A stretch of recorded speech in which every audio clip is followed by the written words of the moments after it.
mga Mr. and Mrs. For today's video, samahan nyo kami nila Kai kasi kakain kami sa isa sa paborito naming restaurant dito sa Sharjah. Ang pangalan nga ng restaurant na to ay Al-Kebab Al-Aziz Al-Afghani Restaurant. Palagi kaming kumakain dito kasi bukod sa masarap, what you see in the menu is what you get. Located sila along Al-Zahara Street, Nasiriyah. Opposite lang siya ng discount center. Nag-order nga sila kayo ng paya or in Ilocano ang tawag nila dito is kukod ng baka. Tapos nag-order din sila kayo ng kanyang pulaw rice with meat at ako naman ay nag-order ng kebab.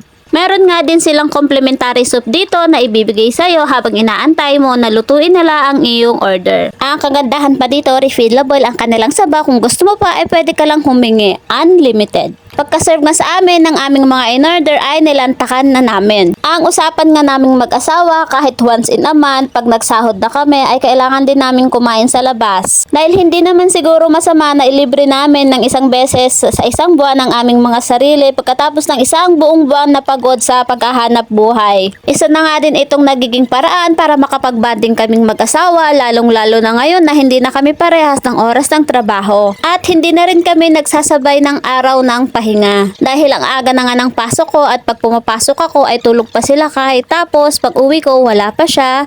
Tapos pag siya naman ang umuwi ay tulog na ako. Ganito na nga ang araw-araw na setup naming mag-asawa. Kaya sinusulit namin ang bawat araw na mayroon kaming pagkakataon na magkasama na kumain sa labas. Simot sarap.